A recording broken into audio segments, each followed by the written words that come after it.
Here's a place where all of us can be safe. Our stories of transformation can be safe, and all the things we want to research are safe here. This is Safe Space with Cheyenne. I'm really excited you're here, and I hope you stick around for a while, because I've got a lot to show you before I leave Earth.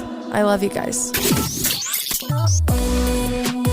Hello, my friends. Welcome back to Safe Space. Today, I have Heather Vandermeyden. Did I say your last name right? Yeah. Wonderful. I should have asked before. Today, she's coming on to talk to us about her near-death experience that saved her life. She just released a book called Miracles from the Other Side, How My Near-Death Experience Saved My Life.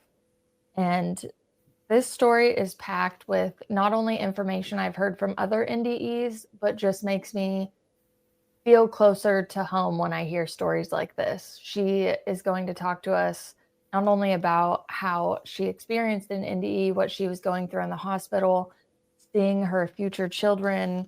We'll be going over heavenly music, healing waters, and how she feels after the 25th anniversary and what she's doing now to help others in the realm of NDEs, but also anyone suffering with chronic diseases and just needs a friend to talk to about the other side. So hello, Heather. Welcome into the show. Hello. Thank you. I'm so excited to be here today. I'm really excited to get into your story. And I say that every episode, and I mean it every episode, but near-death experiences, I have never experienced, but I'm such an advocate for people reading the stories to, I don't know, almost be closer to God in a sense, because we just get such a better picture of where we come from. And a story like yours is very captivating. You go through so much, not only in the physical realm, but also while your soul is experiencing the heavenly realm. So where would you like to start the story today? Well, I guess we'll start at the beginning. I had a pretty normal life. I grew up, with a couple brothers, a really close-knit family, and I was very healthy. And then around the age of 18, 19, I started getting sick. I was eventually diagnosed with ulcerative colitis, which just came out of left field. It was a really scary diagnosis because there's no cure for it.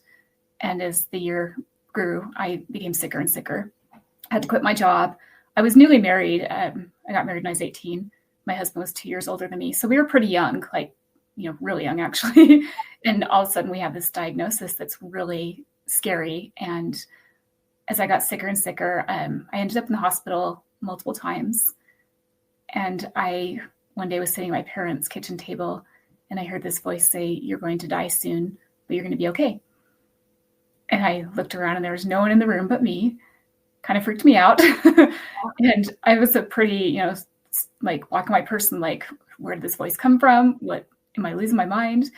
But I felt like I needed to trust this voice. And so I started thinking in my mind, okay, I'm young. I have this disease, but in my mind was in severe denial that I was even sick. So I didn't see it as something that might kill me. And so I thought, okay, car accident. I like to drive fast. That's probably going to be what it is. So I kind of started preparing for if I did pass away, what would happen, not telling my family.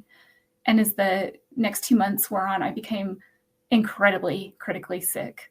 My lungs collapsed, and I have a really high pain tolerance. So I spent about a week thinking I had back pain. I was passing out nonstop, and I fell down the stairs and broke my tailbone. Just horrible things were happening. But again, severe denial. I'm seeing my doctors constantly, and they're saying, you need surgery. You need to remove your large intestine. And I was like, no, thanks. So eventually in December, I did end up in the hospital. The entire month I'd had 104 and higher fevers, and we couldn't get the fevers down. So I had an ER doctor that finally said, we need to keep her here to do some more tests and see why she's not responding to treatment. I was on some really heavy duty medications trying to knock the ulcerative colitis back into remission, and nothing was happening. I was 94 pounds. I was changing my clothes constantly all day because my fevers were so high. I was just soaking through my clothes. And again, I was thinking, you're okay. There's nothing wrong with you. You just have a fever. So after I was put in the hospital, they did a bunch of imaging and blood work, and they realized that I was, my large intestine had completely perforated and needed to be removed immediately. So they came into the room, the doctor, and said, we need to remove your large intestine and give you a colostomy bag for a couple of weeks while it heals. And then will do what's called a J pouch. They take your small intestine and do a loop at the bottom, and that becomes basically your large intestine. And my response was, no, thank you. I have a family Christmas party. I need to get to that. I have this great family I wanted to celebrate Christmas with. And I hadn't bought all the Christmas presents for my family and friends yet. It's December 23rd, the day of the surgery. And I'm like, no, I'm not that sick. So they ended up doing surgery. My family overruled my crazy desire to not have surgery, and they removed my large intestine. And surgery went great. It was a pretty heavy duty surgery. So I was going to be in the hospital over Christmas to recover. And on New Year's Eve, it was Y2K, so 1999. I'm in the hospital. I've got family around. We're waiting to see if the machine shut down. And the nurses come in, and we've got the TV in the background blaring. We're watching the ball drop in other countries. And the nurses come on each side of me to check my 8-inch incision and do my vitals. And I suddenly feel what I feel is like my body lifting off the bed. And I thought, why did they move the bed up to their shoulder height? This is really weird. And I was on no narcotics at this point. I hate the feeling of narcotics and anesthesia. And I refuse to use it ever if possible. So I was really lucid. But as they worked on me, I was still high up, near their shoulders. And then after they left the room, I didn't say anything. I felt my body slowly move down to the position it had been in before. And I was like, oh, okay, that was weird. So I didn't tell my family because I didn't understand what happened. And I didn't feel like I left my body again after that. On January 3rd, I had what's called a small bowel evisceration, and my small intestine came out into my colostomy bag. So I was rushed back into surgery. And then a week later, it happened again. And at this point, I was on a feeding tube. I was pretty sick. I was starting to, get fevers and infections. And I had what's called intra-abdominal sepsis, where my entire body was like filling with sepsis. And I had ARDS, acute respiratory distress syndrome. I'd gotten sicker as the days went on. And so by the time they did this third emergency surgery, my body was very, very critical. I was struggling to breathe, and I was failing fast. So the nurses, they took me into the critical area part of the hospital, and they were trying to get me under control. And what I was feeling was, it felt like my heart and my lungs were like breaking out of my chest, and someone was squeezing so tight that I couldn't breathe. I felt like I was suffocating to death. And that's what ARDS is. Your lungs fill with fluid and you suffocate. And it's a really horrible thing to happen. So as I'm feeling like I'm suffocating, they're saying, we're going to intubate you. And I'm trying to make my breathing slow down. No, I'm okay. But they eventually had my parents leave the room to work on me. And the next thing my parents know, they see this hospital bed with the nurses flying down the hallway, and the patient's critical. And it's me. And they think I'm dead because there were so many nurses around the bed. And they're running so fast, screaming, move out of the way. And so the next thing I know, I am sitting in this stadium type seating, like cement stadium that you'd see at an outdoor event. And off to my right, there's a nurse's station. There's like probably 3 nurses there. They're working, they're on the computers. And I'm noticing every detail. I see that they have a clipboard, and there's a pen tied to it with a string, and they're using that to write on the clipboard. And they're just working in tandem, but they don't notice me. And so I get bored of it, and I look to the left, and there's a hospital bed, and there's 8 nurses around the bed, and it's pure chaos. I can tell that whoever's on that bed is just really struggling to live, and the nurses are trying to help that patient. And so I watched for about 5 minutes, kind of like a movie, and I don't know what's going on. I don't know who these people are, but I can feel their thoughts, which I thought was really weird. And I can feel the nurses thinking, she's going to die. She's really young. And we've got to save her. This will devastate her family. Like, all these thoughts are just rapid fire coming to me. And then I start noticing the girl on the bed, and she's really struggling to survive. They're trying to stabilize her. And I think that poor girl, she looks like she's in a lot of pain, and she looks really scared, and I can feel like she's scared. And after about 5 minutes, I suddenly get this thought, that girl is you. And I would have never, ever thought she was me. I didn't have any emotional connection to her at all. And it was like a punch in the gut. And I thought, how can she be me? I'm home. I'm in my space where I'm in pure love, surrounded by the most intense love I've ever experienced. I don't have any pain. I'm just so happy and I feel so at peace. There's no worries, there's no anxiety. And that girl can't be me, but it was. And so I watched her for quite a few more minutes. And the next thing I know, I wake up and I'm back in my body and I'm in the shock trauma area of the hospital. It's pitch dark, it's nighttime, and my hands are tied to the bed. And I can feel something like a thick straw in my mouth that I'm kind of chewing on. And I don't know what it is. And it's really bothering me. So I go to pull it out, but I can't because my hands are tied down. And a nurse screams my name and says, Heather, put your hands down, stop, don't do that. And it scared me. And I fell asleep, because I'm still coming out of the anesthesia, and I'd wake up and it would happen over and over again. And I guess what was happening is I was waking up and trying to pull out my intubation tube, and the nurse was trying to stop me from doing that. And that's why my hands were tied down. But I didn't understand why this was happening. I didn't have enough comprehension, and it was really scary. And this nurse was actually quite abusive throughout the hospital stay. It took a lot of therapy to get through that after the fact. But over the next 3 weeks, as I became incredibly critical, I developed this beautiful gift to be able to leave my body when the pain became too intense. And it was amazing. There aren't words in the human language to explain how beautiful the place was that I went and how grateful I was to be able to leave my body. But at first I couldn't control it. I would just be there and suddenly I was out of my body. The first time that happened, I was in the shock trauma unit and it was dark. I was by myself and I suddenly was in this dark area and I was traveling so fast. I felt like the speed of light, and it was really scary because it was so fast. And I thought, this isn't a normal speed of travel and it's so dark. But there was this man that was kind of in front of me, really close to me, that was just watching me. He had these dark brown eyes, dark hair, a beard and a mustache. And he was dressed in this dark suit. And it looked like it was from the 1800s with a top hat on. And I immediately thought, oh my gosh, it's Abe Lincoln. It wasn't really, but that's what he reminded me of.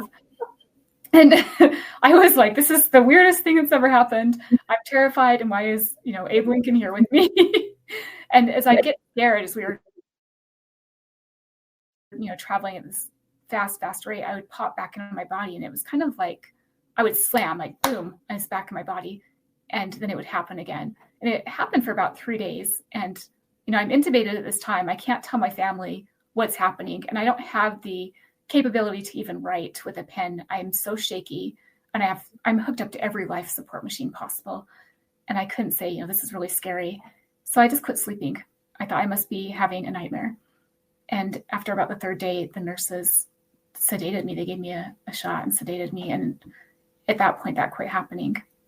And this is in, 2000, January of 2000. So for the last 25 years, people have said, who do you think that man is? And I'd say, I don't know. I have no idea who he is. Maybe he's a relative or a spirit guide. I don't know. But his face never left me, what he looked like. And if I was an artist, which I'm not, I could do a really mean stick figure, but I can see him in my mind. He looks like.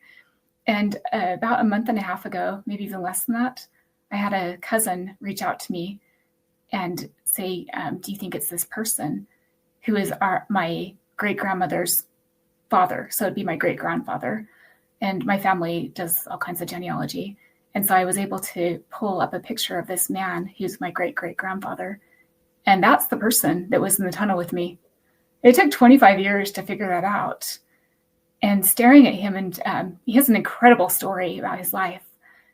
But I never knew him on this life. My great-grandmother died 2 months before I was born. And so I never met him. But he was the man in the tunnel.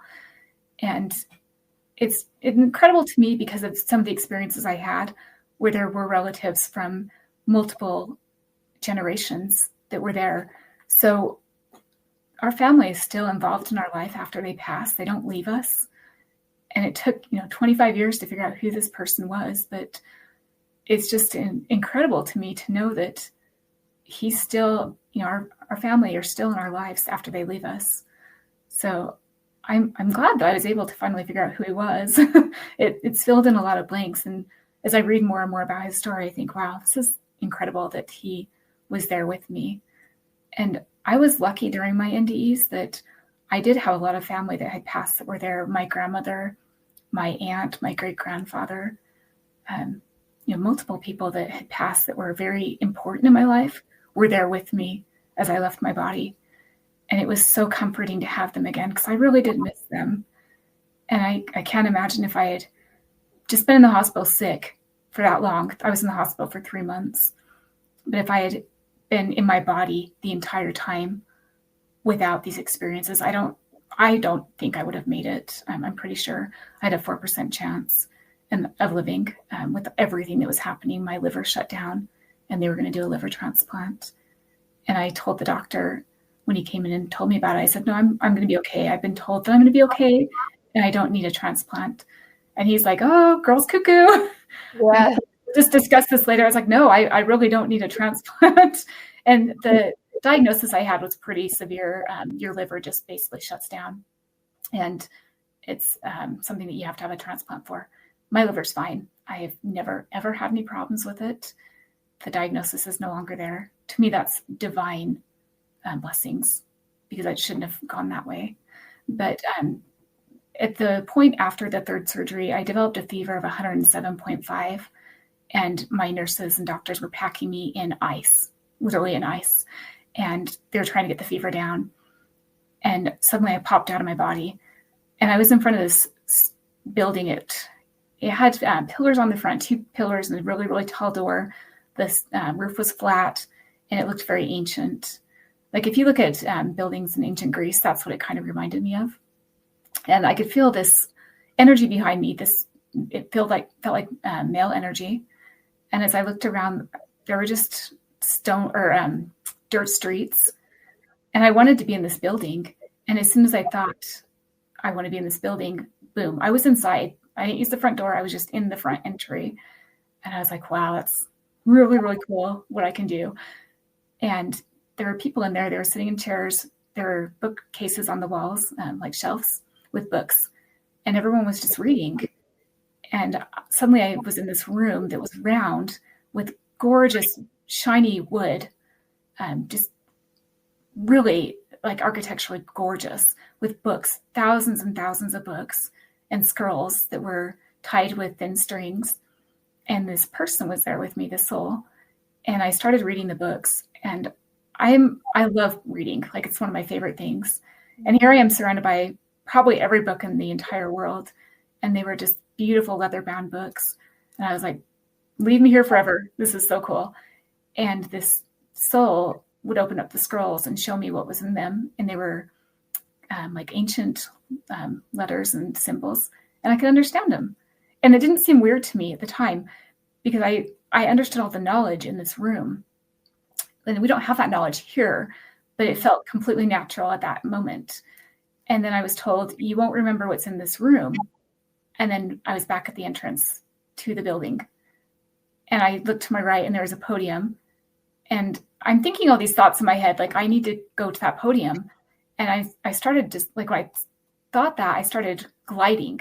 I wasn't walking. I remember thinking, I can glide. Oh my gosh, I'm kind of magical. And I get to the podium and it starts moving to the left. And there's stairs. And I think to myself, I need to go down these stairs. And I wasn't scared what was down there. I don't like basements generally, but I was like, let's go check it out. And down the stairs, it was stone walls, like stone, rock and brick. And there was water, like waterfalls, pools of water, ponds, rivers. It was magical. And there was no indoor plumbing that I could see, but there were a lot of lights at the top, light coming in from the windows, tons of windows, but there was no electricity. But it was very lightly, like just tons of light in there, very well lit. And I saw this pool of water in front of me, and I couldn't see how far down the water was. And one thing about me, I love water, but I'm terrified of drowning, and I will not put my face underwater. And if there's water that's really deep. I'm not going to go in it without like a tube or something because I, have a fear of drowning. But I immediately got into the water and I couldn't see the bottom of it, but I felt very healed in this water. I just sat there and I kind of put my arms up on the edge of the lip of it. And this man sat next to me, this soul, and didn't talk or anything, just kind of let me see what was happening and feel the water. And then I was told that this was healing water, that the entire area that I was in was full of healing water, that the energy would heal these people in there. And there was a mother with her 2 children splashing in the water of the waterfall. And there were other people, and they were just soaking in this water, and just, there was so much joy in the room. There was no anxiety or anger or sadness, but just pure, it was like being the most purest love ever. And so I sat in the water and I could feel it like healing my soul. And I splashed the water back and forth with my hands. And then I noticed that I wasn't getting wet. Like my hair was down to my waist at that time, and it wasn't getting wet. And I thought, oh my gosh, this is so weird. I won't have to dry my hair after. But all these thoughts are like shooting through my head, but I'm also feeling this profound peace and love. And I never wanted to leave. I wanted to stay there forever. And eventually I did go back to my body. But over the next, couple of days, I could pop in and out, and I would go back to that water and I would just sit in there. And it would just truly calm my entire soul. When I was in my body, I was in severe pain. My stomach was left open because it had shredded, the skin had shredded, and they couldn't close it during surgery. And so I had this big, huge 8-inch gap. I couldn't sit up on my own. My tailbone was still incredibly broken. It shattered when I had fallen down the stairs. And they couldn't do anything about it because there were so many other more critical moments to take care of. So I'm getting bed sores from laying down in the same position. I mean, my body's just failing me, but when I'm out of my body, I am home and I'm so healthy. Like I felt so alive and so happy. And I thought, I just want to stay here forever. I don't ever want to go back to that shell of the body. And so it became this mission in a way to stay there and never go back. And, I'm married, I have this family, and it didn't matter to me. I did not want to go back, and I would have given anything to stay there. And I didn't worry about what would happen to those that I left behind, because selfishly, I just wanted the pain to end, and I wanted to be in this cocoon of love. And I knew they'd be okay. No matter what, they would be okay. And so it just became this mission to stay out of my body as much as possible if I could. And so I would pop out pretty often when the pain became severe. My dad had taken FMLA. He worked for the government, and he would stay in my room. And I had family and friends coming by constantly. I was never alone. But I'd watch him, and if he was not watching me, I'd pop out. And it was almost like this game, like, is he watching? Nope. Okay, we're out. And my family would notice stuff. My husband told me probably about a year or 2 ago that we were just in random conversation, and he said that he would be there with me, and suddenly I would go completely still. My eyes would just be glassy. They weren't blinking, and he could tell I was not in my body. And suddenly I would just like that, and I would pop. It's like I was back in my body. And I would be very confused where I was and very upset that I was back. So my family knew what was going on. And I think in a way, maybe that was comforting, but it also scared him to death. My mom was terrified because she was getting calls from a doctor on a daily basis saying, get here right away. She needs another surgery. I ended up having 13 surgeries, trying to get all the infection and the abscesses out and just all kinds of problems. So it came to the point that she was praying that I would pass away because she saw what I was going through, and she couldn't handle seeing her child in that amount of pain. And also hearing all the things I was saying about the other side, she knew that I would be okay if I was there.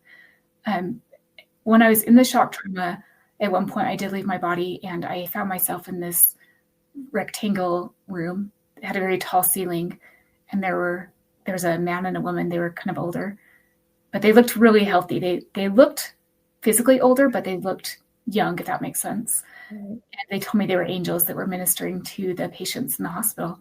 And I was able to go with them to quite a few patients' rooms. And by this point in the hospitalization, the nurses would make little comments about some of my neighbors. So I knew some of the situations of my neighbors, my family had met their families. And so I kind of knew some of the things that they were struggling with. But going with these angels to the different rooms gave me a different perspective.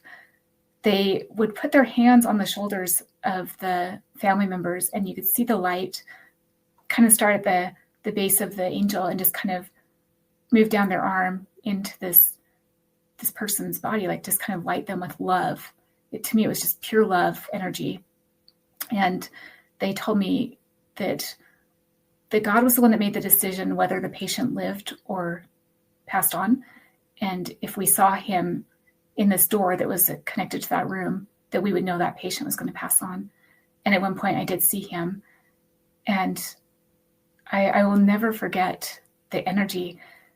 It was seeing his face. There's a glass, like a window on the top of the door, and I could see him from the other side.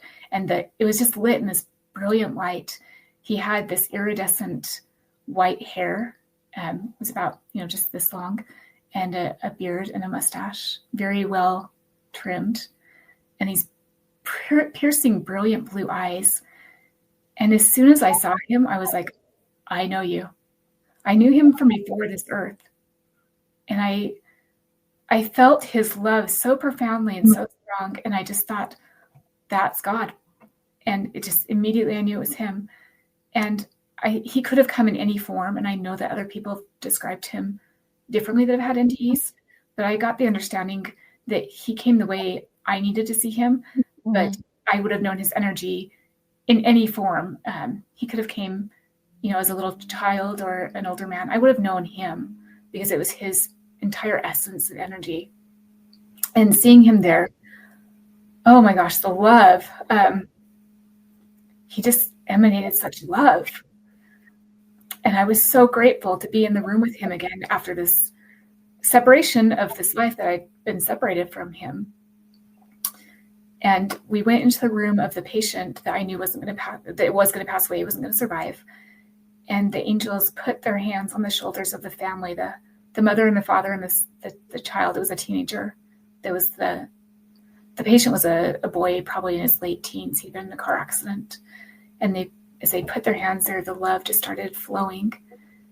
And I don't know if the family felt that and understood what it was, but the energy was so bright and so vibrant that I feel like they had to know that, like, feel that peace somehow. But that son, actually, he did end up passing away.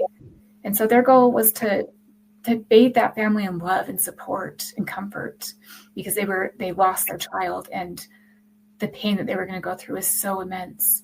And so they were trying to offer the love that they could until the family was able to return home to be with their son again once they passed on from this life.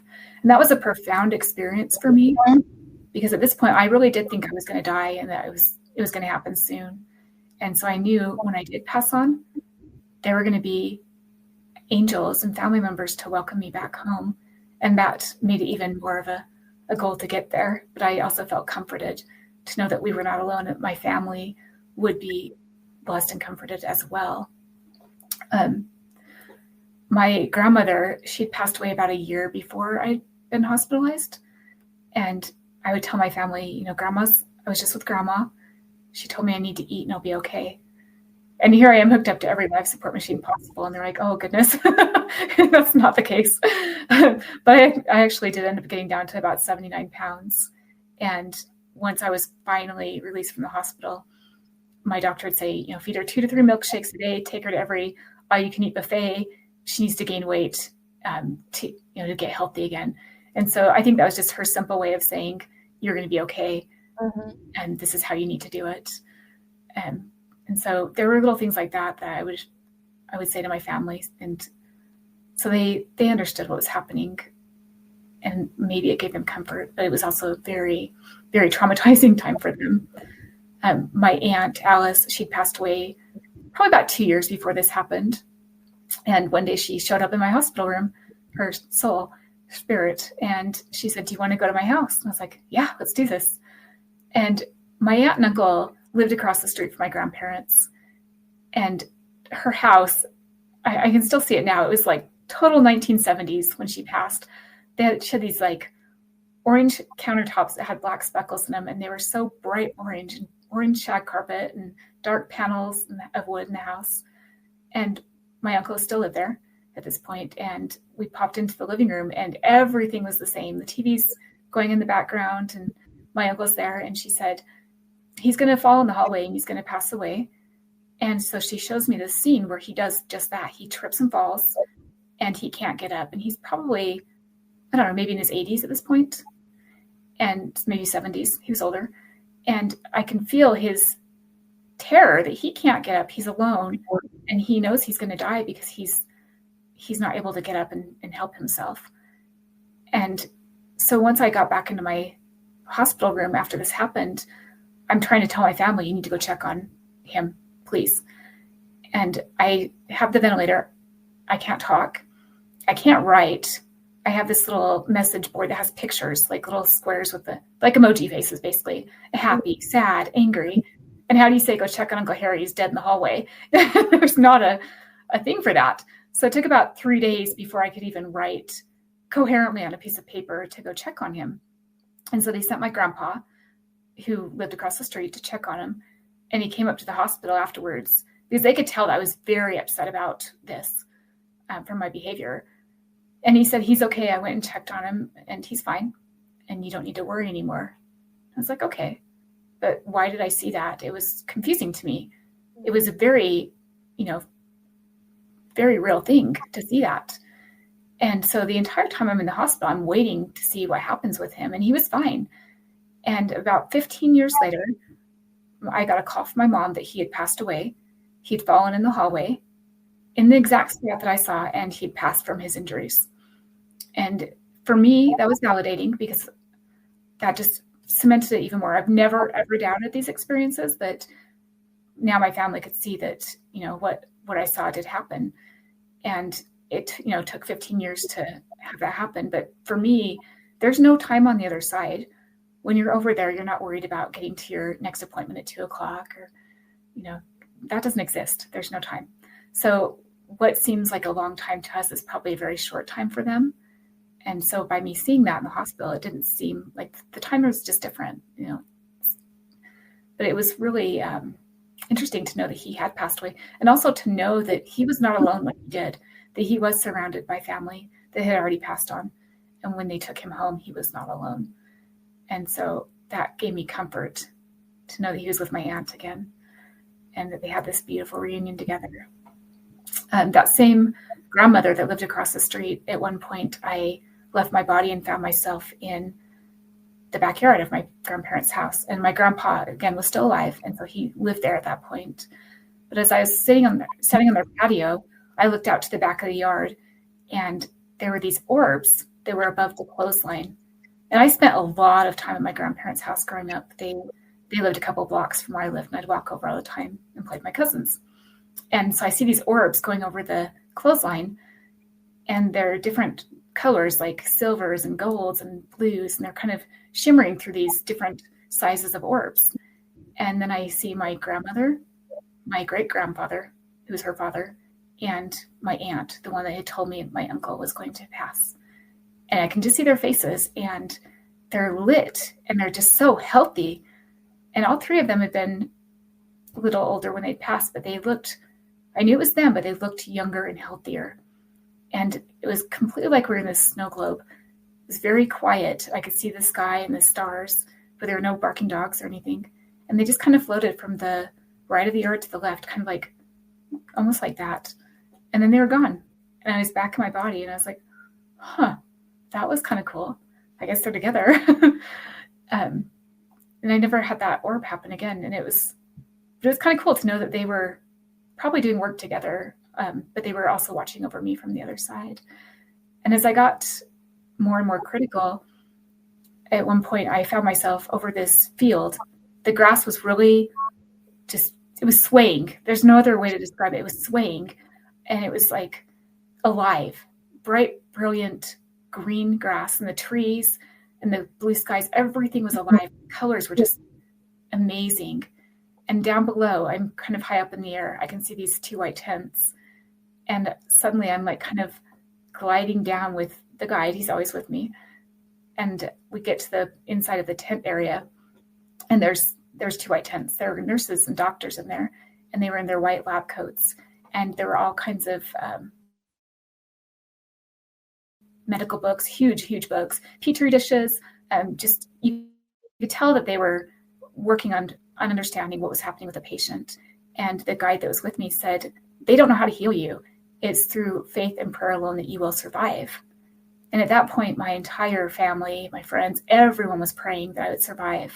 I mean, here I am 20 and I'm literally dying, but I have all these prayer groups in multiple states, people just praying that I'll survive. And I truly, truly believe that prayer, all the prayers for me were heard. Because when my doctor would go in for surgery, he'd say to my family, I don't know what we're going to find when we get in there. I don't know what I'm going to do. We'll figure it out. It was just such a complex case that they had me in like the American Medical Journal. It was just I was such a hot mess. So the doctors really did not know what was happening, but I could feel that the angels were there almost like holding their hands as they did these surgeries to help guide them to save my life. And so now when I go into hospitals, I can feel these beautiful guides around, these angels. And I know that the doctors are being guided in a way that they're not there by themselves, that they have help from the other side to help us when we are admitted. At one point, these 2 little kids started showing up at the bottom of my bed. And sometimes they bring an older man with them. And I was off the ventilator at this point, so I could talk. And I said to my mom, there the kids are again. She'd be like, what kids? And she couldn't see anything. It seemed weird to me that she couldn't see them because they were right there. I mean, it was like plain as day. I was describing to her what they looked like. The boy had curly blonde hair and hazel eyes. And the little girl had straight blonde hair and hazel eyes as well. And then there was an older man with them that would show up. And they showed up multiple times. Like it wasn't just a one-time thing. Sometimes the little boy would come by himself. And sometimes he'd bring the girl with, and sometimes the old man would come with them. And every time I say, here they are again. And my mom would say, well, who are they? Who's the man with them? Is it your grandfather? I'm like, yeah, I don't know who he is, but he's with the kids. And after they quit coming, I would joke with my family and we'd be like, who do you think those kids were? Like, they didn't look familiar to me at all. And so it wasn't like it was a long lost relative or, someone that I knew. I didn't know who they were. And we just kind of joked, they're not our kids. But a couple of years later, after I'd healed, we decided to do foster care. And the 3rd child that we had, I got him home after I picked him up from a shelter. And I pulled off his little fleece hat. And there's this boingy, curly hair. He's 22 months old, weighs 19 pounds, this tiny, tiny little boy. And that was the child in the hospital. And I was like, oh my gosh. And my husband was at work and I called my mom and I was like, I found the kid. He's here. And I didn't go into foster care to adopt. I knew that eventually I would have to adopt, that there's no way after all those experiences I would be able to carry a healthy pregnancy. And so I just decided we would do foster care, my husband and I, as a way to help children until we could adopt down the line from a foreign country. That seemed the easiest option at that point. Mm-hmm. But after about 1.5 years, the goal of this child did change to adoption, and we did adopt him. But again, at the time, I really didn't think he was going to stay. I knew for whatever reason he'd been in that hospital with me, and that we were meant to meet in this life. And I still feel with my kids that they are kind of on loan from the other side. And I'm not their only mom. They were born to their first mothers. And that's significant to me that they know that they were loved before and they still are loved. And so I'm a big, to me, open adoption is very important. But I wondered for a couple of years after that who the little girl was. Because I'd seen this boy who was obviously the child from the hospital, and he was this little girl. And a couple of years later, we got a call for a little girl. And that morning I'd had this feeling, you're going to get the call today. And we'd fostered 25 kids throughout. So it wasn't like these are the only 2 kids. And a couple of them were failed adoptions that we thought they were going to be adoptions that did not happen. And the day I got the call for her, I woke up in the morning and I thought, okay, I'm getting a child today. I know, like I could feel this child's energy. I just knew. And so I started preparing, and about 4:30 that afternoon, I got the call that we've been chosen as a legal risk home for a baby girl. All I knew was her name and her age, 11 weeks, that's it. And that it was possible legal risk. She would probably go back to her family. And so when I went to pick her up, like this little baby, she's very sickly. she had like patches of orange hair and her eyes were gray, and they looked like they're spinning in her head. She was really sick. And that was the little girl. And as she got healthier and, started growing her hair, it came in blonde and her eyes turned to hazel. And I was like, oh my gosh, those are the two kids that were in the hospital with me. And how amazing is it that I was able to experience them and their souls and their energy before they were even born. And a couple months into us fostering this baby, the goal was reunification. Her parents, they spoke to each other, and her mom pulled me aside and said, when I was pregnant with her, I had this experience, and I spoke with like a healer, and she said that I would not be raising her, that I would choose the mother that would raise her, and that's you. And so we had these amazing talks about how we wanted to raise her, how I wanted them to be involved, and how they would play a part in her life. And her parents did relinquish their rights so we could adopt her. And it was really a hard thing because I'm supposed to be having all this joy, but I'd seen the sadness from when my son's mother lost her rights, and then seeing my daughter's parents the same. It was really, really a traumatic experience to see their pain. And so I think we discount adoption a lot. We don't see the trauma that comes from it. It's never a fully happy thing. Like, yeah, this is amazing. I have these beautiful children to raise, but there's so much sadness for their birth family. And so I think that needs to be acknowledged more, that they do have this immense love for their children. And even if they can't raise them in this life, they're still a significant part of their history. So now I have these two amazing children from that experience. But back in the hospital, after the children left, I was still really critical. And at one point, I left my body again. I mean, it was just, continual. And the music, I came back and I was trying to explain to my mom and my best friend, I want to hear the music. And at this point, I'm still on the ventilator. So I'm kind of popping around the story, but I couldn't tell them, turn on this music I just heard. But I really, really wanted to hear it. And so finally I get my little sheet with the pictures on it. And somehow they realized that I wanted to hear music. And so my mom turns on the radio. For that Christmas, I got in a boombox because, this is 1999. So I had like a double CD player. It was pretty cool back then. And so they turned on some music, and it was like church hymns. It was a Sunday. And so the local radio station was playing church music. And I was like, oh my gosh, shut that off. That is not it. Not even close to what I felt. I was like, I'm so sorry. I don't know why that cracks me up so bad. I know, that is not it. Turn it off. I was really upset. I was like, this is garbage. Turn it off. And they don't understand what I'm thinking. And eventually I did get it turned off. And I was like, don't ever turn that on again in my mind. It doesn't even come close to this amazing melody that I had heard on the other side. It was like the music over there has these frequencies and energies that we don't have here. And it's just so pleasing and beautiful and calming and healing. Like everything you can imagine is this music. And then here I'm hearing these church hymns, it just wasn't it. And even now when I hear like an organ in a church, I'm like, shut it off, which is bad when your mom plays the organ. But the music was just incredible. And I'm a person that loves all music. I mean, probably not country. It's not my favorite, but I will listen to any music, and I'm always looking for something that's similar to that. A lot of classical music kind of comes close. And so sometimes if I'm really, really stressed, I'll just turn on some soft music and kind of try to get my mindset back into where I was before, to bring me that peace again that I felt. But yeah, the music here, totally different. But at one point, I I found myself on what I would consider the entrance to heaven. And I was with my guide as always. And I knew that if I got past this entrance, I didn't have to come back. And I was like, okay, I'm in the race for my life. And on each side of the entrance were these thousands and thousands of souls. They were all dressed in these white cream colored robes.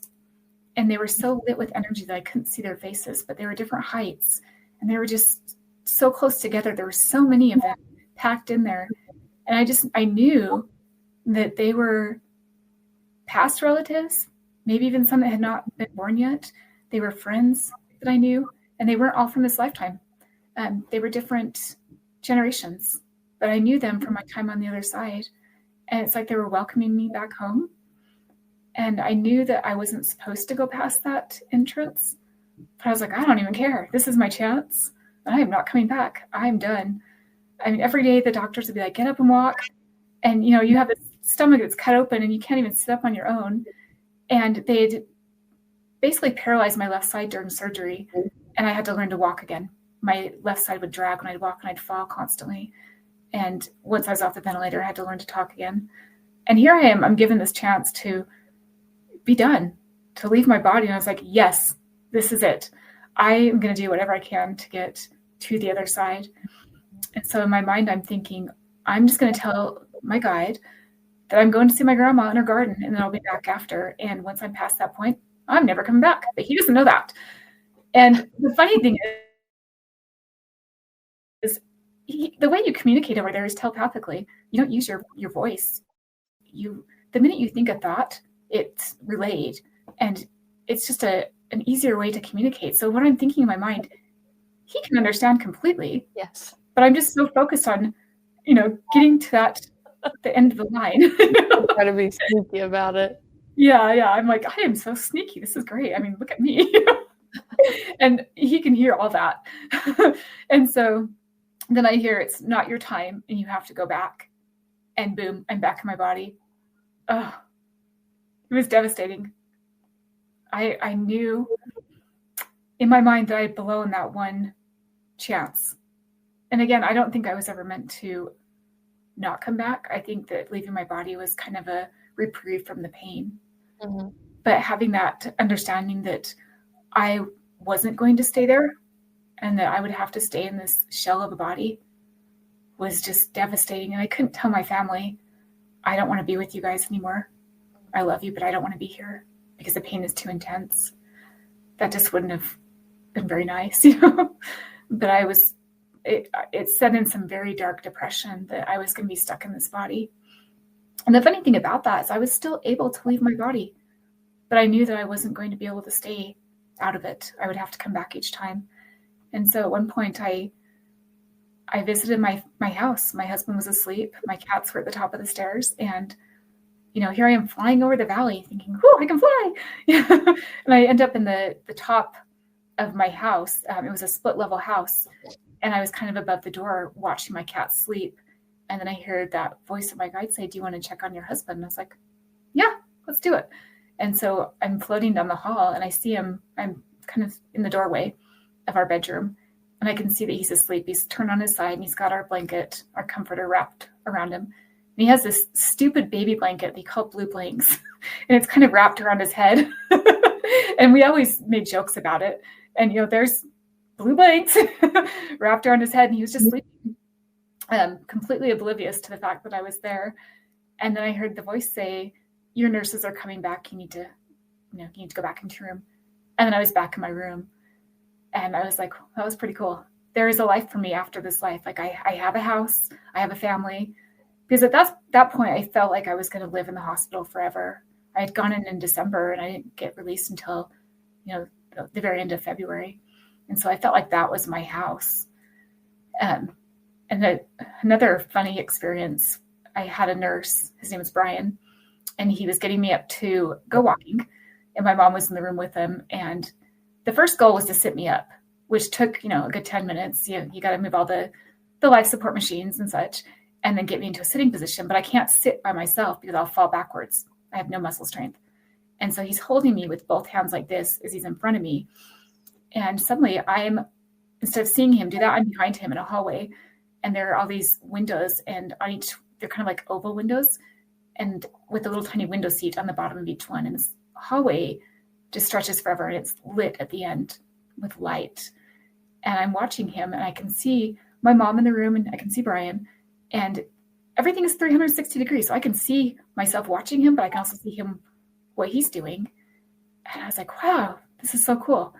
And he takes one hand from my shoulder, so he's got one holding me, and he starts going like this. And he's saying, Heather, Heather, come back, come back. Can you hear me? Heather, come back. I was like, yeah, I'm not coming back. I'm just going to stay here. But I can feel the terror that my mom is feeling. And it's profound. And I can feel him thinking, you know, if she dies right now, what do we do? This is going to be awful. And they're both thinking I'm going to die because I'm, you know, obviously my eyes are not blinking. I am not my body. I'm not my heart, you know, like my chest isn't moving up and down as I'm breathing. And so I hear, you need to go back. I was like, fine, I'll go back, but I'm out again as soon as I can. And so I find myself back in my body. And he's like, oh, we lost you there for a minute. And I shake my head, yeah, like, I know. And I was like, oh, you cried again. I know. I was like, the minute you're out of this room, I am out again. Because it was kind of like a game. Like I felt like I had this like cool gift of popping in and out that no one else could do. And it was so easy to do. I would just think, you know, get out, and then I was out.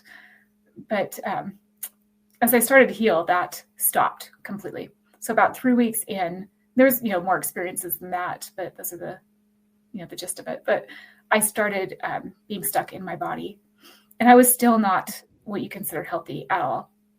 I was in physical therapy 4 times a day, trying to get me to walk. I had gotten down to 79 pounds. My hair was falling out in clumps. I was 20, and I was finding gray hair in my, you know, existing hair. And I was just in so much pain, and it felt like I had been abandoned. Here I am. I'm still in the same amount of pain, and I can't leave my body now. And I felt so alone. And it really was devastating.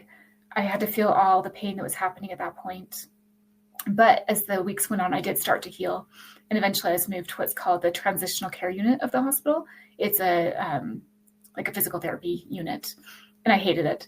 I was the youngest by about 60 years. And the walls were this ugly color of blue. And I was in physical therapy all day long. And I was struggling to survive, basically. It was too much for me.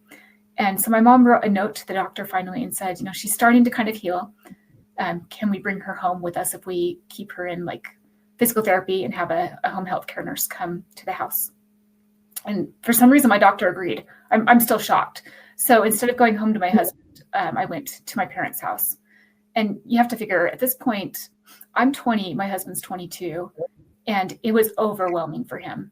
Mm-hmm. We were kids, really. I mean, my kids are 20 and 24, and I can't imagine them going through this.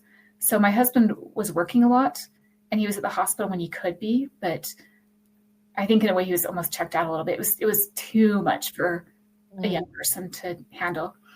So I went to my parents' house, and my brothers were there. I had, you know, younger brothers, and my dad took care of me. He took me to all my physical therapy appointments. And on the days that he couldn't take me, I would have to go to work with my husband or my mom. I had to be watched 24/7. I couldn't do the most simplest tasks by myself, like sit up. But I started healing. And over the next year and a half, I regained all of my strength. I was able to walk and run. My hair grew back in, and I became really healthy. And so in 2002, I decided that I was going to do one final surgery. And backing up a little bit, I was released in February. I was back in March for what they thought were blood clots. And then in July of that year, I had my final, what was supposed to be just like a 3 surgery thing where they took out the colostomy bag and did the J pouch. So basically they hook you up internally, and you don't need a bag anymore for your waist. And there's all kinds of problems. My stomach kept opening up. You could stick your hand into my stomach from the hole. It was gross. But after that, I did start to heal. And so in 2002, I decided to go back and do a scar revision surgery. I had a hernia. And I also had staples and stitches that were coming out of my stomach even after this. And so they went back in and they took the scar from, it was like from my ribs down to my pubic bone, and they made it into like a tummy tuck scar, like a C-section scar. And again, I went critical because that's what I do. And I purposely chose an outpatient care center for the surgery because I did not want to stay in the hospital again. I was done. I'd had way too many days in the hospital. So I start going critical. My fevers are high, and we call the on-call doctor, and we said, okay, obviously I need surgery. I can tell there's pockets of infection. I just knew I was getting quite sick. And my mom said, can we call and have the local bishop give you a blessing first? I was like, yeah, that's fine. So he came out with 2 other men. It's them and my mom and my husband in the room, and I'm laying in the bed, and I'm in pretty intense fog of pain. And as they give me this blessing, I suddenly feel my soul flow out of my body again. And I was like, oh my gosh, I'm out. Hello to this beautiful place again that I've missed. And I thought, I'm done. I don't have to, whatever goals I was supposed to complete in this life, I've done it, and I can go home again. So in my mind, I'm preparing to die. And I can feel the room filling up with all these countless hundreds of angels and spirits. And I'm just in such peace. And I tell my mom, I'm leaving my body. And she's sitting next to me on the bed, just, crying. And I've got tears rolling down my face because I'm in such peace again. And then I hear this voice say, this is the last time that you'll leave your body. You're going to heal after this. And it was like a kick to the gut. I was like, no, please let me go. At this point, I'm healthy, besides the surgery, but I never missed that. Like, if I was given an experience to leave my body again, I'm going to take it because the love is just so intense. And so hearing that this is my last experience, I was really devastated, but I just thought I'm going to bask in this love a little bit longer. It was probably only about 5 minutes, and slowly I felt my soul go back into my body. And I just sat there in that peace for a few minutes as everyone was talking. I kind of, blinked them out so I didn't have to hear them. And I was giving thanks for that ability to be out of my body for just a few minutes to feel that love again. I was just in such profound peace and love. So after the men left, I stood up to get ready to go. And I went towards the bathroom to grab, my necessities, my toiletries and stuff. And I looked down, and I had on probably some sweatpants, and my stomach was uncovered because it was just painful. There's the stitching and some, the bandages and stuff. And I looked down, and suddenly just gallons of infection start gushing out of my stomach, just pouring out. And as the infection leaves my body, I feel like from my head down, the fever leaving, and I start feeling healthy again. And if you've ever had a fever, when you just feel like you're foggy and groggy and you don't feel right, mm-hmm. and as it's leaving my body, I'm feeling like I'm healing, and I don't feel sick anymore. I don't feel pain. And I'm thinking, this is a huge amount of infection. And so I called the doctor and I said, I don't need to come in. I think I'm okay. Can we wait a little bit? And he said, well, I know that you know your body well, and I trust that if you need to come in, you will. And I said, I will. My family's here with me. And so I just went and lay down. And from that day forward, I started healing at a significant rate. I've never had to have any surgery since then. My stomach closed up. I mean, years later, kind of funny, I did have some stitches that I pulled out of my stomach. They were just kind of poking out. And so middle of the night, I was like, let's do surgery. But I've been really, really healthy since then. And I've stayed in my body. I was able to raise my kids and have this beautiful life. And I never planned on writing a book about it. I never planned on talking about it in public. I would tell parts of it to friends and family, but never, out loud. A few months after, when I was still checking with my doctor, the main surgeon, I had quite a few surgeons, but the main one, we were just checking to see how I was doing. And I broached the subject with him, and I said, I died, right? And he just his whole body went backwards like he'd been hit. And he looked away like this. And then he started talking about something else completely, wouldn't even acknowledge the subject.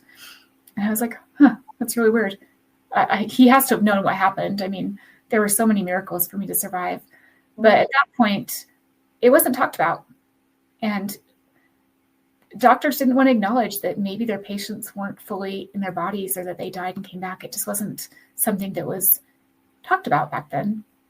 But over the years, especially the last few years, I've noticed that it's more spoken of.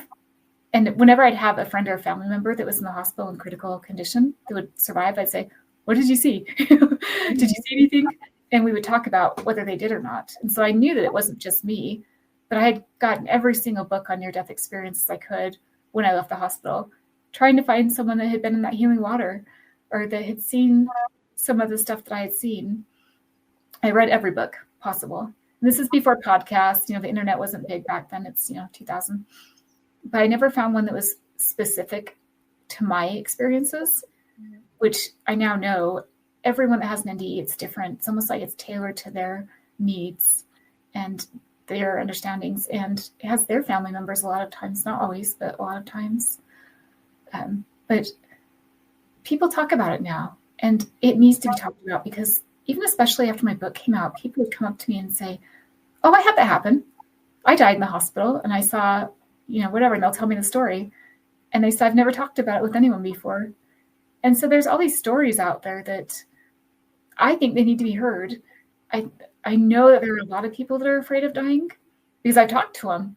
And I've had people say, "My mom's getting ready to pass away and she's terrified that she's going to go to hell, that she wasn't a good person." And I'm able to sit with these people and explain to them that that's not how it works, that we are all loved. I wasn't special in my experiences. Every one of us is loved by our Creator.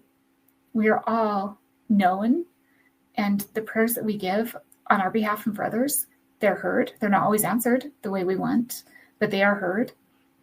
And if I would have gotten my answer, the prayers to my answer of being able to leave my body, I wouldn't have been able to experience all these beautiful parts of my life that I needed to have.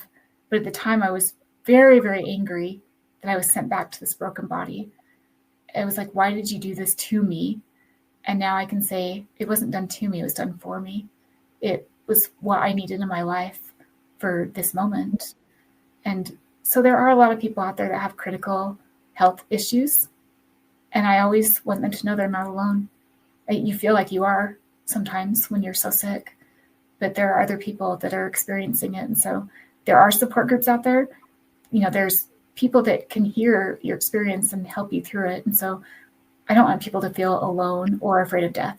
And so those are my two main things that I came back with, I think, is to help others know that love. And the message really that I got was that we are all loved and that love is the ultimate in this life. It's not, again, about how many big houses you can have, or it's not the material things. You don't take any of that with you when you pass on. You take the moments where you maybe helped a single mom when she needed help, or you took in your neighbor's garbage can when they had back surgery. There's just so many ways we can help and give service in this life. And to me, that's what we are here for. So, yeah. What a story. Oh my gosh. I wanted to ask so many questions in between, but I was just like, I don't want to break up the story because you're just so good at telling it, even if you bounced around a little bit and picturing it. And so, yes, I have questions for you that I hope I can remember. So going back to the spirit guide, the one that you found out 25 years later is your great-great-grandfather? So two different people. So the spirit guide that's always on my right shoulder is not my grandfather. Okay. It was just the man in the tunnel only. Okay. The spirit guide, I call my guide. He's not, from what I understand, he's not a family member, but he's been with me throughout this life. So it'd be more like angelic, kind of the story of the assigned soul. Yeah. I love the spirit guide assigned soul thing. I had an experience when I was younger with like a spirit guide conversation. So when I hear more stories like that, it brings like more validity to how it's, it's almost like they're assigned to us. Yeah. And there's some that come in to help for certain areas of our lives. And then one that's like, is our main person that's with us all the time. So I love that they were able to be with you and show you all these different places. You pointed out that telepathy is the main language there, which is what I was going to ask earlier. When you first saw all of your relatives around you, were you all talking to each other telepathically? Yeah. Did your grandma obviously was like, when you eat, and move around, you'll be better. But were there any other messages that you got from relatives, or was it just how happy you all were to see each other and you were all just enveloped in this unconditional love? So I was actually told that I would forget a lot of my experiences. And I think the reason why is because it was so hard for me to come back to my body. And if I knew everything, then I wouldn't have been able to come back. Like I know when I was at the entrance to heaven that I had been to my grandma's garden, that I knew I needed to get there again, but I couldn't tell you anything about her garden there. So I know a lot more happened than I remember. And it's sad to me, but I also do understand because it has been hard to come back. Even now, if you were to say to me today, okay, you can go back, I'm like, awesome, let's do this.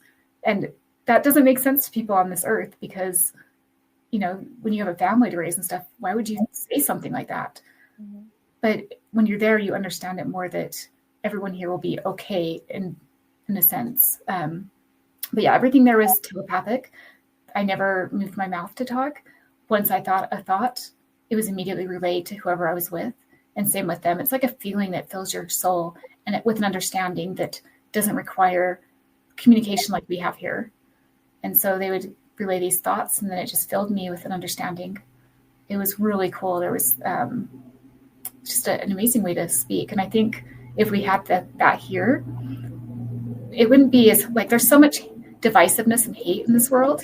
Mm-hmm. And if we had a truer understanding of each other's souls, I think a lot of that would fall away.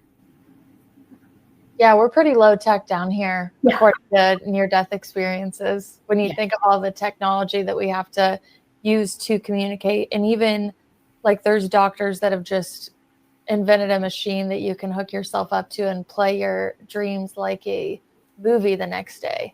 Yeah. And there are people that are excited about that, and I am not. I don't think technology like that should exist. My dreams are for me and my subconscious to work out, and mm-hmm. I love if I'm supposed to remember it, and if there's a message in there, or if somebody's visiting me, and the ones where I just get to experience. And then if I don't remember, then I believe that I'm not meant to remember. Like I am guided. Yeah. And I do have those moments where I'm like, no, I would really like to know what that message was last night. And that's just for me to understand. Yeah. And I have really intense dreams sometimes. I'm like, wow, that was pretty cool. Yeah. I ask for numbers in mine, or I'll just ask for like certain symbols. I'll ask to like talk to certain past loved ones too. Sometimes I get it. Sometimes I don't. I don't always hit the mark every time, but I've always had like such deeply encoded dreams since I was a kid. So, and I've been trained to learn to them and learn about my little spidey senses is what I was taught growing up, which I mean is your intuition. So you obviously like had these visions coming back and forth, some that came true like 15 years later, some that would just happen where you would have a knowing about yourself when you were completely healed up. Do you have like strong intuition, clairsenses? Do you have any extra sensory gifts now that you have come back with from the other side? Yeah. And I've asked other people that have had NDEs, what's the gift you came back with? Because from what I can see, there is always some type of gift. So I know sometimes when things are going to happen before they happen, and it's not like world events, it's like specific to my life. Mm-hmm. One example, and my guide is always still here. The second baby that I had as a foster baby, we'd had my first, so let's see, no, he was a couple of babies in, but anyways, I had my son, and he was still a foster child. And for about 13 months, we just had this foster child that was, my son. And one day I was taking him for a visit with his birth mom, and I had this feeling like, you're getting a newborn baby. You need to go home and prepare for this baby. And I was like, oh, I don't know. It's been like over a year, and I don't think we are. And I was dropping him off downtown to see his mom, and I lived like 45 minutes away, and so I'd usually stay downtown. But the feeling was so intense. I just kept hearing, you're going to get this baby, go home and prepare for him. I was like, okay, I will. I'm not going to tell anyone just in case they think I'm cuckoo. So I went home and I washed all the baby clothes, got, the bottles, the bedding, everything ready in the nursery, and then went to pick him up from downtown, my son. And as I was driving, I got a call from a caseworker saying, we have this newborn baby boy who's in the NICU. Can you take him? And I was like, oh yeah, we're ready. And he ended up staying at the same hospital that I had been in for my surgeries. And he was there for 2 months in NICU. And so every single day I would go to that hospital, but the place that was pure hell for me to medically train to take this baby home. But my guide was so strong of, you're going to have this baby. And we ended up having him for 20 months before he went back to his family. But I've had so many experiences throughout the years where that happens. I'll hear that voice and it's never wrong. It can be simple things like, you need to go to the store because you need this specific thing and it will be here. And I'll be like, okay. So get my car and drive to the store and there that thing is that I need.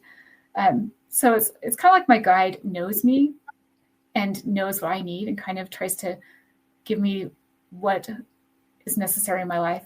But it doesn't mean that it's been an easy life and that he's always like, here's $1 million or whatever. I've had a pretty hard life. I divorced my husband when my kids were 7 and 11 and became a single mom overnight. And that was hard financially, very, very, very hard. But there have been these little miracles throughout the years that have made me know that I am being watched over and maybe I need these struggles to help me later on in life. And so I just need to grow from them instead of complaining, be like, this sucks, But yeah, my God is definitely with me still. And it's beautiful little friendship, like sometimes I'll be like, hey, what's up? I wish that's something that everybody could take away from stories like this is not only like, do you have a guide, but they have a guide and they never really are alone. I think obviously with your experience of knowing where we come from and coming back to earth, like how you said, you have a family to raise, you have all these loved ones. It's just weird for you to be okay with death and okay with going back to heaven. But I think maybe it's the way that heaven's taught to us is they don't really understand, like, you're visiting earth. You're only here for a short amount of time. Your true state is love and your true home is this place of, like, yes, embodiment from a visual standpoint. Like you said, God needed to come to you in a way that you would understand. But I still see like the heavenly bodies with the robes and stuff. That's what I think mostly when I go there. And the physical vessel doesn't stay because of the density that we're living in right now, but our soul gets to go. So again, not having a near-death experience, I'm the same as you. Like, I know that I have a lot to do on earth, but if the day that it happens where I'm not here anymore, I am so at peace with going back home. I am not one of those people that live in regret of the things that I've done or the way that I've treated people. I've really forgiven myself for not knowing what I was doing at the time. And I've worked through a tremendous amount of that. And I'll probably still continue to on my path. But even without having the experiences that you've had, I've had my own experiences with the divine where I'm like, I just can't wait to go home. I'm so excited to be here. And all the experiences I have are really big bonuses for me. But to know a group of people feels like that without it being like a mental illness or severe suicide ideation or anything like that. I'm not suicidal. I'm not going to take my own self out ever by any means, but I really am excited to go back home the day that I get called home. Yeah. And I've always joked because I talk about how I want to go back home, but I would never end my life before. Because obviously, if I survived all that, they'd be like, "Nope, you're still here." So I tried. Yeah. But I think with my daughter, she's always like, or not always, but she'll be like, "Why do you want to leave? Why would you want to leave us?" And I'm like, "That's not what it is. It's hard to explain to someone who hasn't had these experiences what the kind of love is on the other side. I love my kids and I love my family, and I really am blessed with an amazing group of people around me. My tribe is just amazing, but they don't have that pull. So I feel like I've got 1 foot here and 1 foot there. And when I take my last breath and I open that door and go to the other side, I'll be back home. And I'll be waiting for my family and friends here until they pass. And we'll be reunited. And there's no fear. And I think a lot of people are worried about, I'm going to be judged. I'm a sinner. Someone yesterday said, I'm a sinner. I'm afraid to die. And I said, everyone sins. We're here to learn. That's not what it's about. We judge ourselves more so than anyone else ever judges us. We're our worst cynic, but there's just profound there. I think sin just sounds so final with the way that people teach it in religion. Yeah. A wonderful etymology research about all of the very like deep, dark wounds in any form of religion. And sin just happens to mean like miss the mark. Mm-hmm. So you still have a chance. And the sin is judgment immediately on yourself. And you don't need to judge yourself. You don't have to say this was a good experience, this was a bad experience. You just look as the experience in a neutral format to see what you could have done differently, how you can move forward, and then you move forward. But Absolutely. the way that it's taught today is it's so final. Oh my gosh, I've sinned. I have a black stain on me. I'm not going to be able to walk through the pearly gates. And I'm like, it just means miss the mark. Like, do some research. You will liberate yourself from any religious sin or hierarchy that you think you have to go through. This is an experience, and just look at it and see what you can learn from it. Exactly. I think that's what God would want if you went up to him and be like, okay, this is what I did. This is why I did it. This is why I'm not going to do it again. And this is what I did afterwards. And they're like, that makes more sense to me than just being completely damned for something that you didn't understand that you did in the first place. Absolutely. And I never, ever felt any judgment on the other side. And I was 20, so it's not like I had all this time to go out and do all kinds of bad stuff. But no one's perfect. Everyone makes mistakes. I never, ever once felt like I was judged, like I was loved less. If anything, the love was so intense that it was like, welcome home. There was no anger and hate. And so it makes me really sad when people on this earth think that they're less than, or that they're not going to get to the highest kingdom or whatever, because they maybe, think that they've sinned or they've not led a good life. I think there's a lot of emphasis put on this earth of guilt, and it doesn't need to be that way. Yeah, we're loved profusely on the other side. I agree with you. So you do have a group of people. Not only have you spoken about your story now, you've written an inspiring book that has made other people come forward about their stories. Yeah. But can you tell us about the organization that you work with to bring these stories together and also share them with the world? Yeah, it's an incredible organization. So it's called IANS, International Association for Near-Death Studies. And it is an international group. It's the entire world.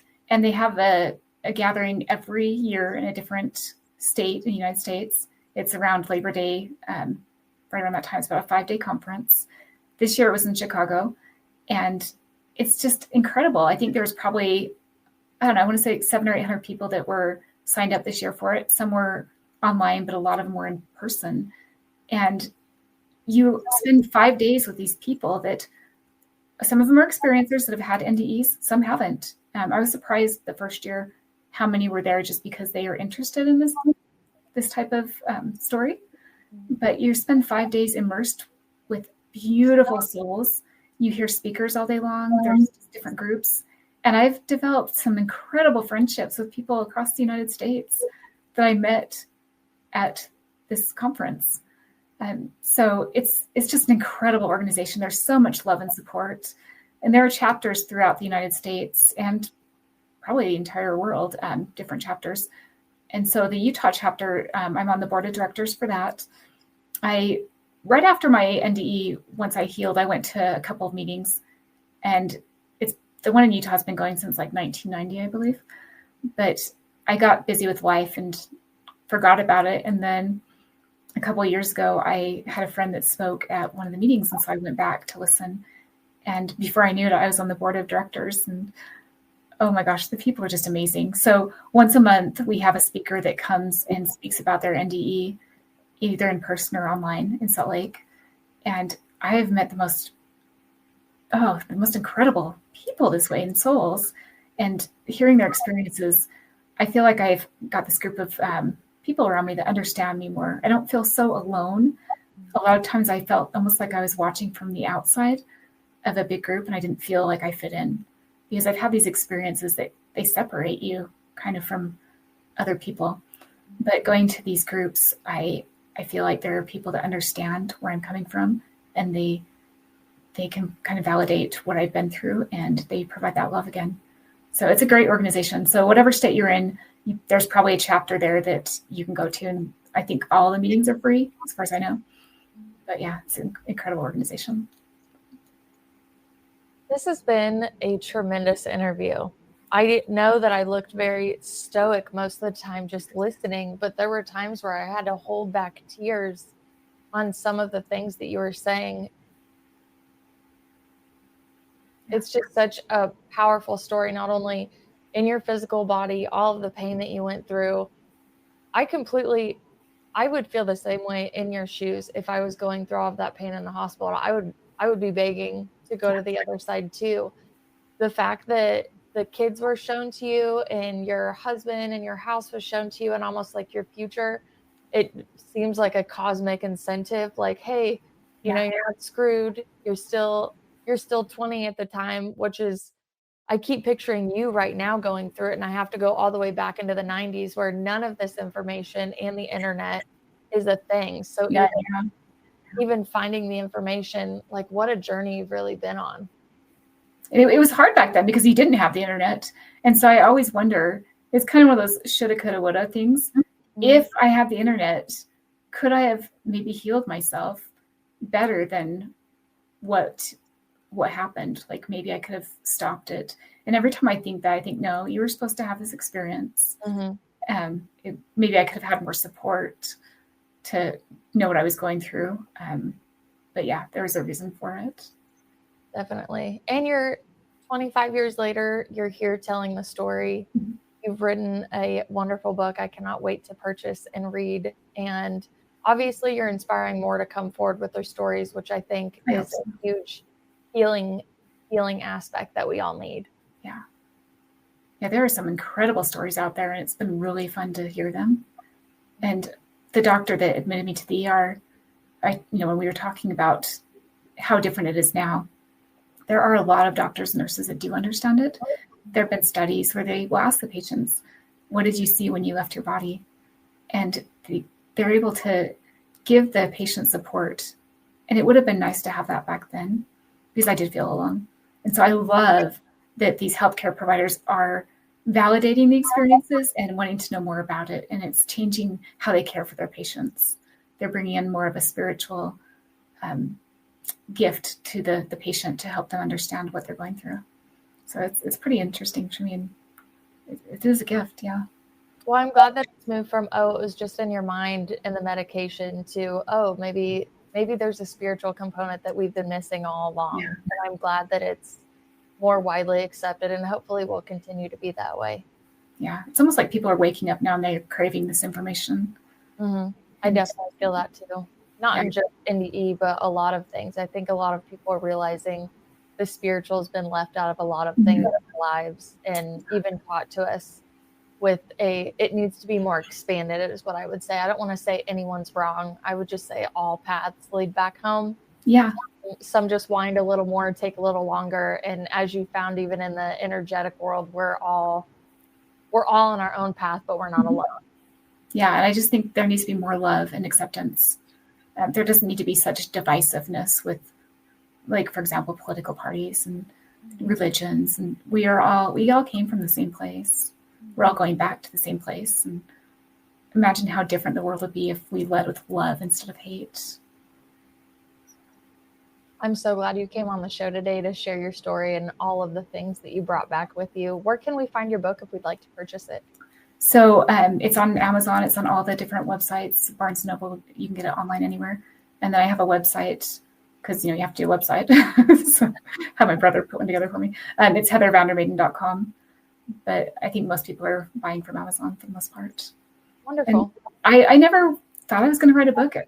I'm so shocked it's out there. It's almost embarrassing in a way, like, because I didn't want to ever talk about it. And every time someone would say, write a book, I'm like, no, I don't want to talk about that.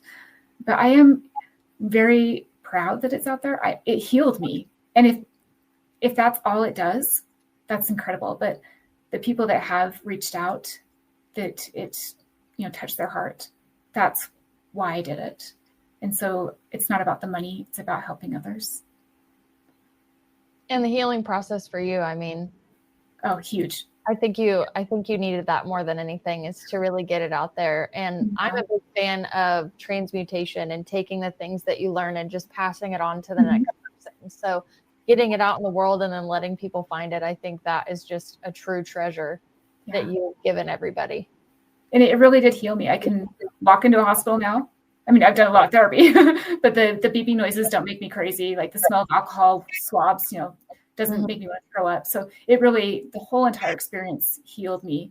And my poor mom, like it's really, really hard for her to hear about it. Mm-hmm. She read the book and she comes to all of my speaking engagements, but boy, she had some trauma from this. And I wish dearly that she could have had some of the experiences I had, so she could see the beautiful parts of it. So as a mom, that really choked me up. Like when you started talking about your mom, I was like, oh, I couldn't. Yeah. Oh gosh.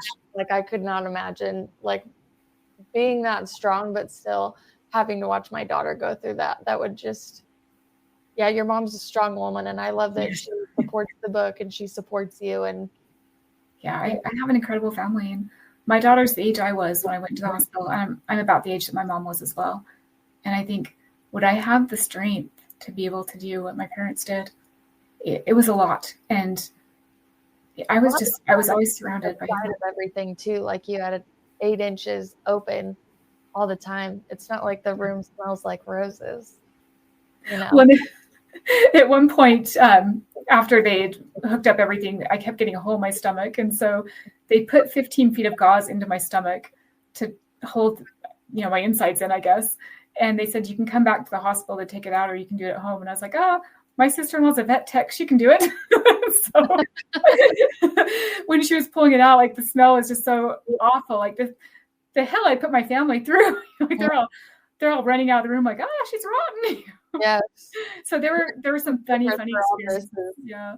It was interesting too. And your stubbornness to even get into the hospital is something I wanted to say in the beginning. Yeah. My denial. So stubborn.